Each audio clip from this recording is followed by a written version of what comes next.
বলের উপর নিয়ন্ত্রণ, রেস্ট পজিশন, ইনসুইং আউটসুইং এর অবিশ্বাস্য দক্ষতা রয়েছে তার। তবু যথেষ্ট আক্রমণাত্মক নয় বলে একটা অনুযোগ ছিল হাসানকে নিয়ে। একসময় উইকেট পেলে উদযাপন করতেন না, ব্যাটসম্যানদের জন্য মন খারাপ হতো তার। মাঠে ও মাঠের বাইরে হাসানের সেই নিরুত্তাপ চরিত্র নিয়ে তোলা হয়েছিল প্রশ্ন। কাঠখড় পোড়ানো পেসার হাসান মাহমুদ এখন আর আগের মতো নেই। ব্যাটারদের জন্য দয়া মায়া আর অবশিষ্ট নেই। আউট করে এখন আর চুপচাপ থাকেন না, উল্লাসে ফেটে পড়েন মাঠে। হাসান মাহমুদের এই বদলে যাওয়া হারে হারে টের পেয়েছে পাকিস্তান।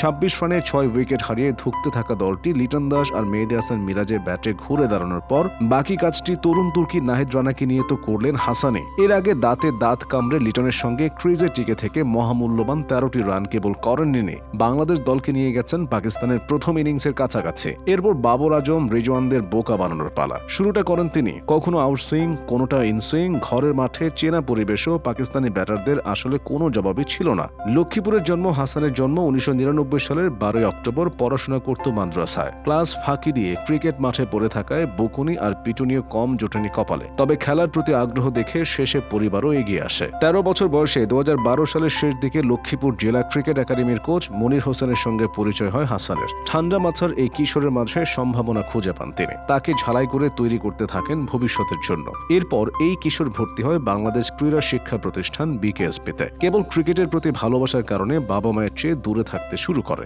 যে স্বপ্ন দিয়ে এই আত্মত্যাগ তা ব্যর্থ হয়নি। অসাধারণ নৈপুণ্য দেখিয়ে ২০১৭ সালে অনূর্ধ্ব-১৯ ক্রিকেট বিশ্বকাপে জায়গা করে নেন তিনি। ওই বছরেই জাতীয় লিগে চট্টগ্রাম বিভাগীয় দলের হয়ে অভিষেক তার। লঙ্গার ভার্সনের পাশাপাশি খেলতে শুরু করেন ঢাকা প্রিমিয়ার ক্রিকেট লিগে। প্রথমবার বড় দল পাননি, মাঠে নামেন খেলাঘর সমাজ কল্যাণ সমিতির হয়ে। ঘরোয়া ক্রিকেটে ২ বছর অসাধারণ সাফল্য খুলে দেয় জাতীয় দলের দুয়ার। ২০২০ সালে পাকিস্তানের বিপক্ষে টি-20তে অভিষেক। একই বছর টেস্টে অভিষেক হয় জিম্বাবুয়ের বিপক্ষে। হাসান মাহমুদ মাথা খাটিয়ে বল করেন, আনন্দের উচ্ছ্বাসে ভেসে যান না তিনি। শুরু থেকেই নিজের উপর নিয়ন্ত্রণ দেখে অবাক হয় মানুষ। একের পর এক উইকেট পেতে থাকলেও তিনি কখনো উচ্ছ্বাস প্রকাশ করতেন না। মাঠে আক্রমণাত্মক মনোভাব দেখাতে শরীর বা মুখভঙ্গি ব্যবহার করতেন না। উইকেট পাওয়া আর না পাওয়া তার চেহারায় কোনো বদল ঘটত না। পরে জানা যায় ব্যাটারদের মন খারাপ হতে পারে এটা ভেবেই তিনি কখনো উদযাপন করেন না। ব্যাটারদের প্রতি এমন সহানুভূতির কথা ক্রিকেট বিশ্বে এর আগে কেউ কখনো দেখেছে? তবে রাওয়ালপিন্ডিতে সিরিজের দ্বিতীয় টেস্টে এক অন্য হাসান মাহমুদকে দেখা গেল। ক্যারিয়ারের প্রথম ৫ উইকেট শিকারের পর তার মাঝে বুনো উল্লাস দেখা গেল।